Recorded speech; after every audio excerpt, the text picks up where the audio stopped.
Subcommittee on Energy and Mineral Resources be discharged for the consideration of the bill. Hearing no objection, so ordered. And ask unanimous consent the bill be considered read and open for amendments. At any point, hearing no objection, so ordered.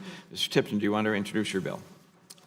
Thank you, Mr. Chairman. Appreciate the time today. The Education and Energy Act is a bill that can provide multiple wins for our country.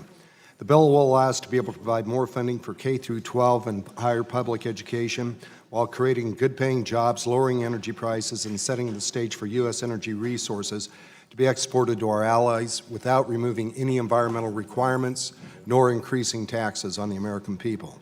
The bill regarding new responsible resource development would send more of the federal share of mineral and geothermal royalties back to the states from which they were generated, and also split a share of that revenue among all 50 states to support K through 12 and public higher education.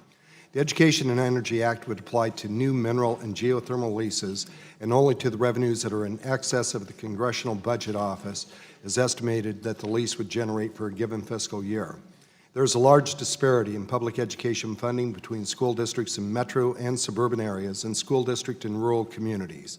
So today I'm offering an amendment to the bill to ensure that energy-producing states, 33% of the excess federal revenues, would be sent to the county from which the royalties were derived.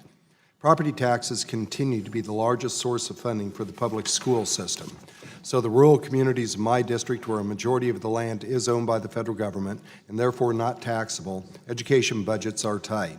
I recognize the importance of ensuring that the money makes its way back to the communities where the energy development on federal land happens, and the amendment I am offering will help to support the rural communities and energy-producing states that don't benefit from property tax revenues. While 33% of the excess funds will be sent directly to the energy-producing counties, 17% of the excess funds would be split equally among all 50 states and given to the state government for disbursement.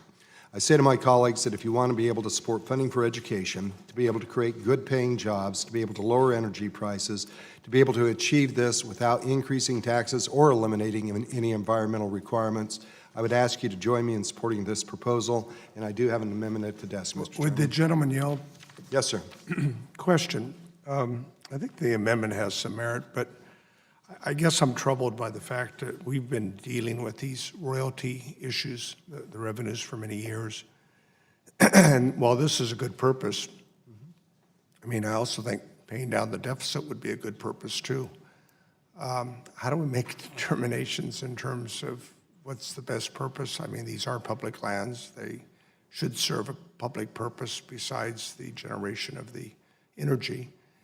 And so, I mean, we're making determinations as to where's, certainly education is a high priority for all of us, but there are other pressing priorities that we have in our nation's fiscal challenges.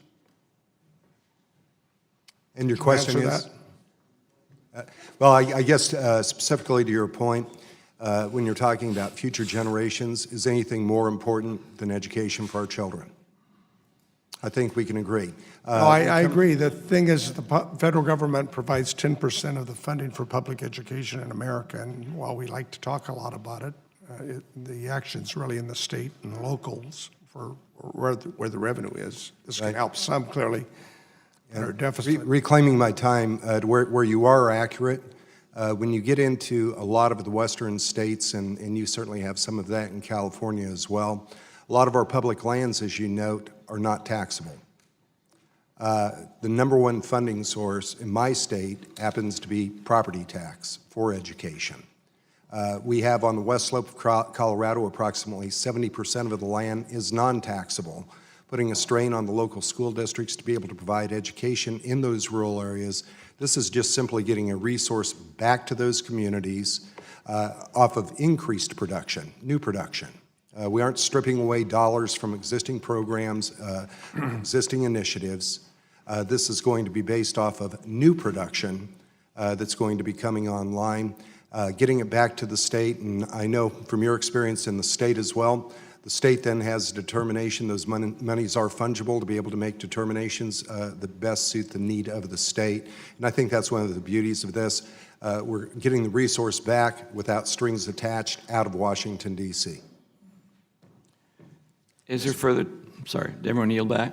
Is there further discussion on this particular bill? Mr. Grijalva.